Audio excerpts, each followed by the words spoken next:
welcome to Real Gardens. Well, tomorrow is Midsummer's Day, but it's not in the middle of anything. This, to me, is the beginning of summer. It's full of light and hope and colour.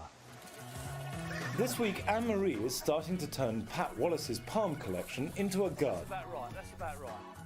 I'm trying out some unconventional planting techniques with a transplanted Londoner, and Carol is meeting a couple who've moved to Devon to live the good life.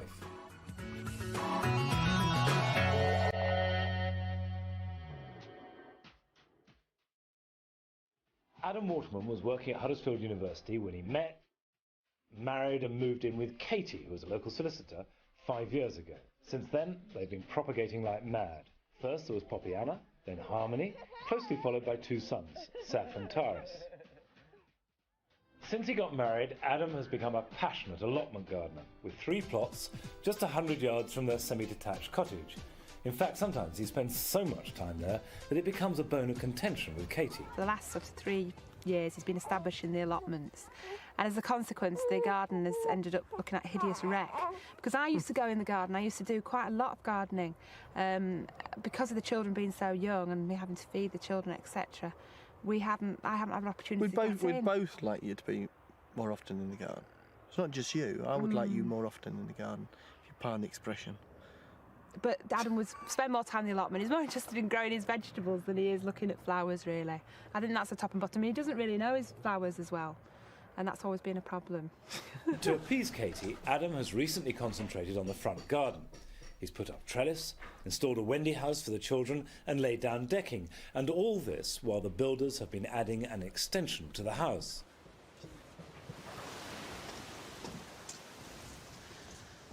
Did you lay this decking yourself? I did in the last 3 or 4 weeks. And why have you got a whacking great Wendy house, almost as big as your own house? We've got limited space. It's so that the children can come straight from outside one house into their house. They don't have to run up the garden through the rain. What do you plan to do with the whole thing? Well, we're keeping this, this is the kids' area. Yeah. We're going to have a new bed come under the slide so the children can crash through the undergrowth. Up here, can we come through sure. here? So we're sliding down the right way into the garden. Boom, down you come. What happens in this space here? This is going to be a grassy area surrounded by the planting. What sort of plants? Plants that would cope with the wind that we get here, because the wind comes straight off the Pennines and hits this side. And how much say do you have in the layout of this? Oh, I've had quite a bit of say this year because I did an experiment last year on the garden, which turned out to be hideous. He put everything in pots, so this year I did have some input, and I'm quite pleased with what he's done so far. It just needs to be a little bit more organised, and perhaps we might get there. I do have a plan. In your pocket? In my pocket. Have you seen this? Have you all agreed all this? Yes. Oh, it's very nice. Wendy house, decking, large boggy plants, slide, grass and lilies in the corner. Yeah. If we start moving things around according to the plan, at least I can get an idea of what it looks like, even if, you know, you're then going to take weeks to plant it. Well, he likes it too. OK, fine. Let's move those lilies. Okay. Over the next few weeks, I'm going to be helping Adam to create a jungle playground in the front garden. But before finalising the design, it's always a good idea to move the plants about to see how they combine together in their new positions. Now, these squashes look good. Going to go along this trough. OK. We could put these in if you want. If you fancy it, we can put these in. Yeah, no trouble at all. I love planting. The squashes are a mixture of edible and ornamental varieties, which will scramble over the trellis and cover it in a dense foliage, with large fruits hanging down over the tunnel. You're going to need a lot of water on this, aren't you? Are you going to mulch them or not? Yeah, I'll get some compost off the allotment. Talking of which, I really want to see your allotment. This is all fine and dandy, but I've been dying to go down there. Yeah, well, you can come along, yeah. Can we? Yeah, okay, definitely, come on, let's go there. With a wife and 4 children who are all vegetarians, Adam is keen to produce 90% of the family's vegetables from his 3 allotments. He uses established organic methods with raised beds covered in agricultural paper. I either plant through the paper, or with potatoes I'll plant underneath it. Is the whole thing organic here? Yes, yeah, right. yeah. All raised beds, you never tread on them? Never tread on. And you keep them covered by this paper mulch all year? Yes, it will last 1 season. Right. I'm curious to see how Adam makes one of his raised beds from scratch.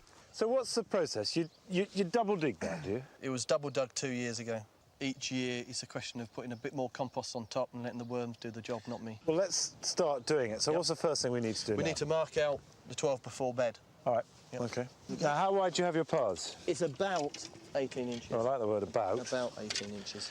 Is that good enough for you? That's good enough for me. You can be a bit too poncy, can't you? No, I can't. I can't possibly be too poncy. What do your neighbours think of all this, all the other allotment holders? A little unconventional. You're a wacko. Yeah. Yes, Wacko's good. right. With the bed marked out, the topsoil from the paths can now be shovelled on. This might only raise the level by a couple of inches, but there is more compost to come. The paths are then finished off with lengths of permeable horticultural fabric to suppress the weeds, which in turn is covered with a layer of bark chippings. Adam has already cut the wooden planks that make up the sides of the bed so that they just need to be screwed together, with a length of leaky hose buried just below the surface, and this will be later connected to a water butt. This is really just composted manure, isn't it? Yeah, it is, but up here, the ground likes it. Because it's so relatively light. Yes, yeah. Right, and then the paper simply sits on there. And how do you fix it? All we do is lift the end of that bed. The whole end. caboodle? Yep, yep. OK. That will then And then lower that down. one.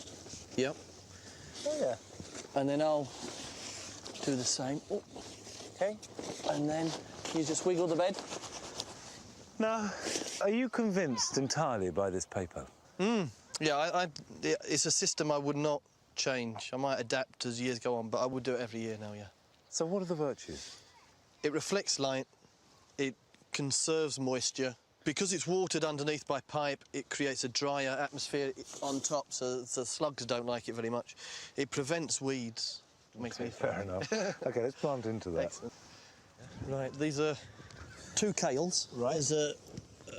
let's Black see. Tuscan cabbage, that looks like. Yes, Have a look now. Cavallo Nero, yep. There's the Uncle Bert's purple, and then there's a Brussels sprouts. Now, do you know the difference between a Brussels sprout and a bogey? Go on. You can't get a small boy to eat a Brussels sprout. I could never have a no-dig system, apart from the fact that I don't think it works as well as digging. And I, agree to differ with you on that. Yeah, yeah. I need to feel the soil. I need to dig it. I want that intimacy. I can feel how wet it is, how How dry it many is. times do you need to know your soil? Oh, daily. Daily. Oh, all the time. That looks good. Yep, good start. To extend his growing season in the harsh Yorkshire climate, Adam recently lashed out £500 on a polytunnel. Oh, it's big, isn't it? Lovely, yes. Good for out the wind and out the rain. So you've got the same raised bed system. I Yeah. mean, it's as though you've put a bit of polythene over a piece of the allotment, isn't it? Conceptually, it's not a greenhouse. You grow as you would grow crops outside. Right, and you've got the same irrigation underneath, have you? Yeah, it just connects straight up to a water butt, yeah. Right. So what have you got in here? You've got a few onions. A few, yes, these are my Kelsey onions. First time I've grown from seed. And then you've got peppers and Yeah, I've got peppers, aubergines, custom marrows, courgettes, lettuce, corn, carrots. Do you think you're going to have any problems with this variety of crops inside here with humidity? Hello. You're encouraging to stay down here, aren't you? Well, it's lovely. I thought the whole idea was you're helping in the garden, not in here. All right, we'll come back up. Good. See, we were found. Yeah, discovered.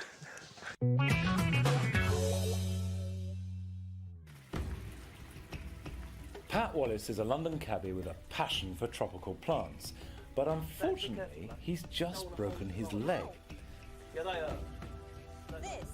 Which means that his wife Sandy now has to do the hard labour in their small Islington garden, and it's currently chock-a-block with Pat's collection of palms and tree ferns.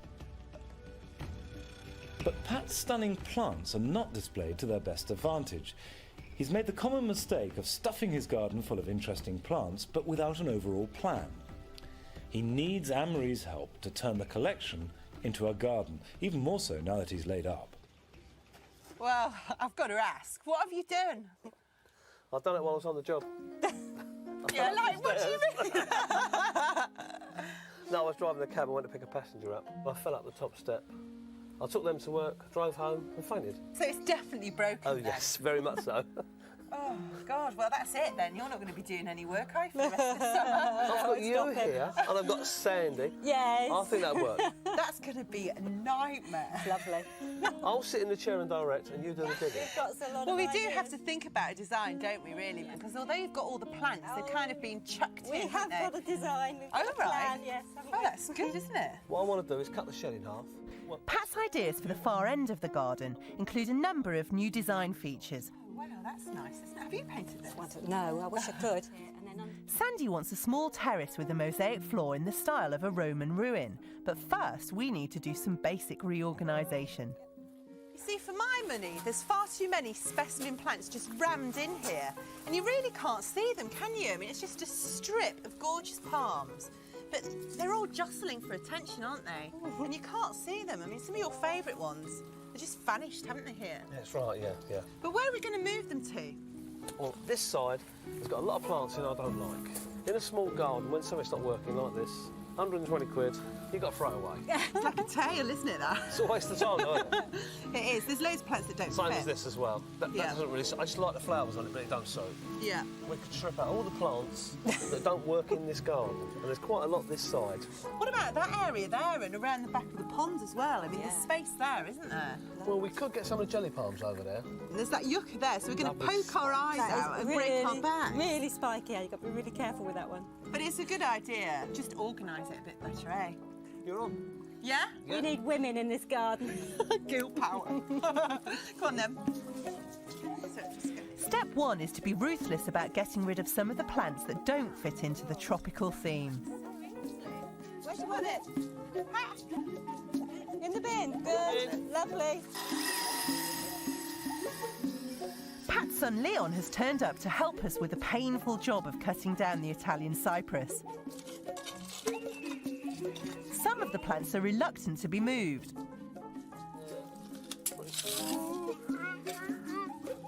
Now, we've got to get the stump out of this cypress tree. While others are surprisingly easy to get out. There you go, see? Ah, Big girl like you. look at that. Not You easy. need a big girl. You'll be a big girl in a minute in the pond. We've got some space. I know, it's good, isn't it? Wow. And I think we should really hold on to that space that we've got now and start with small plants at the front here and then raise up in height and texture and colour. So we've got a big sweep of plants going up to the trachycarpus there. I also think you should have a bend in it, Yeah. so we can't see the back of the garden. Yeah, if we bend the path round so that it's a real sort of arc, so the whole garden isn't just here in your face as soon as you walk in, you won't be able to see to the back. So it's two very simple things, but you'll be able to see things better. Ready? Lift it straight out, straight. Up. Now we can get on with thinning out the congested area to the right of the path. This Mexican blue palm was completely hidden, but by moving it across the path, it can be displayed to its best advantage. That's about right, that's about right. Up. It's all right for you to say up. Not heavy, is it? We're also moving these jelly palms into a new, somewhat hazardous position on the far side of the pond. Leon, watch the spikes behind your back. Ready? Got it. Just watch them spikes, Leon. Now, with the jelly palms beautifully displayed on the edge of the pond, the final stage is to use some of the smaller plants to reshape the path. I think the Pittosporum here, I agree. Would be nice. I think we'll use the other two, but I'm not quite sure in what order. This canthus could go about quite tight there. Get a mix of the leaves. Yeah. What about And the then waggy? the Xanthidexia could go here and the waggy in between. About out a little bit, because we're going to get a curve in the path, aren't we? Yeah. Nearly all of Pat's plants are in pots. This means lots of watering, but it makes it much easier to rearrange them. No worries. How about the lily? Xanthidexia, definitely. And I'll tell you what, I wouldn't mind trying. There's a space. We could use something Cycad. else. There's a cycad up there, like trying the ground. I've had that about 10 years. That came from Tenerife. No way. So I think it's time it went in the Space ground. that out a bit. Now we're getting towards bendy. That's much better. Do you Lovely. think? Ah, you're starting to get a garden now, Pat. Yeah, look, that looks really nice. I think we still need a bit Space more curve. there, isn't there? Bit more curve, That yeah. Guadalupe would really, really pick up Yeah. that green, wouldn't it? That of the would, that lily? would. Yeah. Right then. This is Girl lovely to lifter. watch. Well, you enjoy it. I am. I'm really enjoying it. So despite Pat's plaster cast, we've managed to make big changes to the garden. We've cleared out the inappropriate plants, displayed the others to their full advantage, and reshaped the path to add just a touch of mystery to Pat's movable tropical garden. So what do you make of this? Fab, so much better. Look at the light coming through. I just love the way you've got all these different textures and shapes, and you've got all these supporters as well, Yeah. really showing off the palms for what they are. Yeah. And I love this sweepy path here as well. It's nice, isn't it? Shall we try it out? Absolutely. Come on, girl. You lead the Come way. on. What a result, he broke his leg, eh? Absolutely.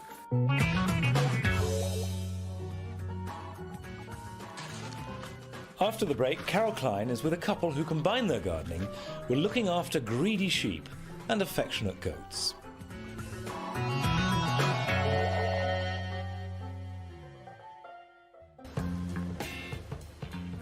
Chris and Bill Skeels are busy creating a brand new garden around their Devon house. They first got together in 1980 in Southend in Essex, where Chris worked as a beautician and Bill was a heating engineer. We enjoyed what we were doing, we had a good life, just that we wanted something different. A lot of people think it's a wilderness, but it's not. It's just a beautiful place. At the moment, we feel like every day's been a holiday, don't we? Yeah. 7 years ago, they bought a pair of unmodernised cottages and several acres of land near Chumley, North Devon. At first, they dreamed of an idyllic rural existence. We came here thinking that we'd do the house up, didn't we, and we'd have a couple of little chickens and a goat and, you know, and we ended up being sheep farmers, and we haven't done the house up. Now that Chris and Bill have got to grips with looking after their animals, they've got more time to work on the garden. Bill does most of the building, and Chris takes care of the plants. I became a gardener when I gave up smoking. I got some seeds, and these first little set of seeds went in the airing cupboard, and they grew. And that was it, I was hooked. Over the past few years, they've made a lawn surrounded by trees and shrubs on the north side of the house, and recently they started work on landscaping a more formal area on the south side, where they can sit out in the summer. With such a large area to fill, they need masses of plants. Carol Klein is here to help Chris raise her own. Oh, it's big, isn't it? It's huge, isn't it? So much to do. It's going to be a lot of hard work. Well, it's already been a lot. Yeah, it looks like it.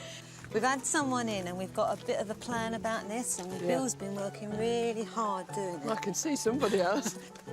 I love this change of levels. Yeah, this is really nice. Bill's just finished doing this. We had no idea it was going to be this nice. Beautiful. I'm thrilled with it. Bill hasn't stopped at the decking. Now he's busy making a plant propagator, a heated box for raised seeds and cuttings. What do you think of it? I think it's brilliant. It's absolutely wonderful. I've got one of these, but it doesn't look as posh as that.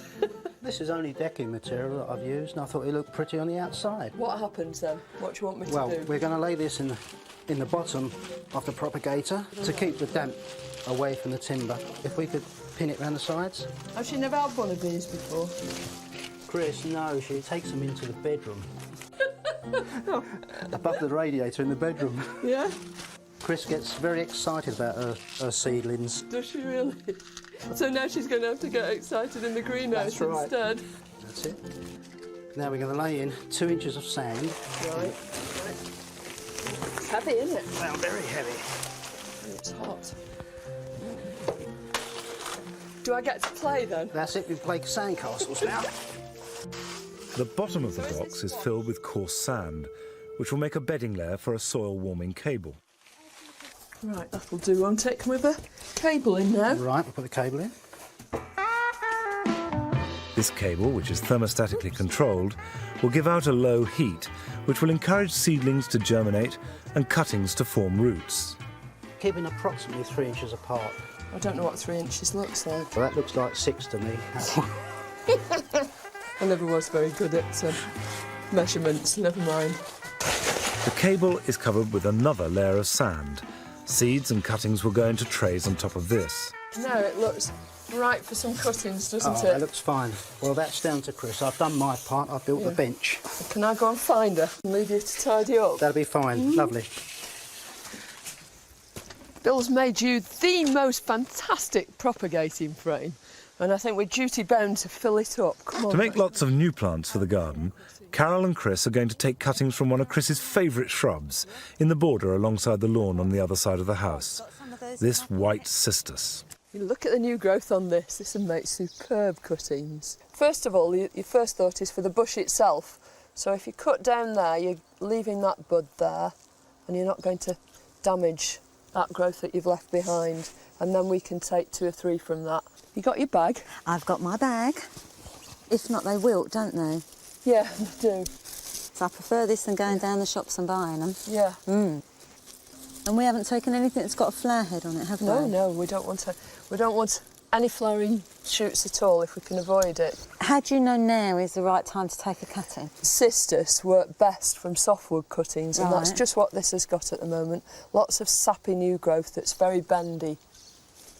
I think that's just about it. I think we're in danger of denuding it otherwise, and we want to leave it some new growing shoots. Come and look at this. Oh!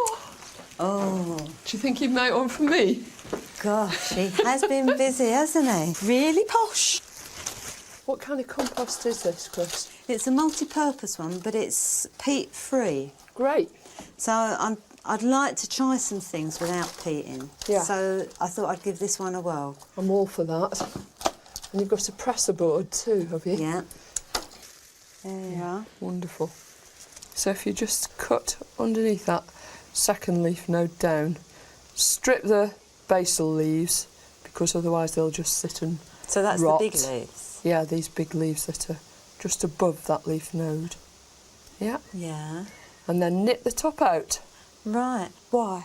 Because if you don't, even if the cutting produces some roots, it'll just grow straight up.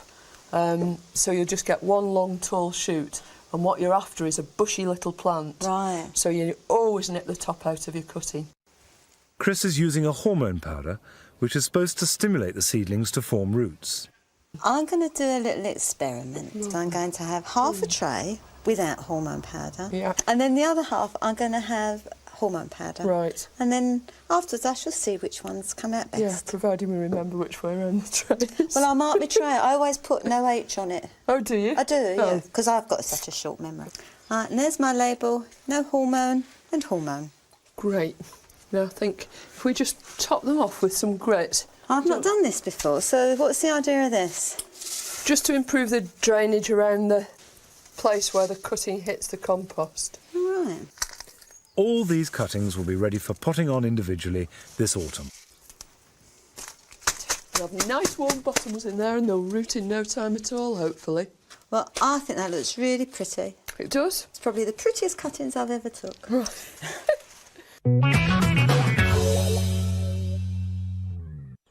Well, we're going now, but next week we'll be back when Anne-Marie's going to be paying her last visit to Mike and Alison in Stockport. Carol's going to cross the county and see Adrian and Debbie in South Devon, and I'm going over to the Channel Islands to see Liz in Guernsey. I'll see you then. Bye-bye.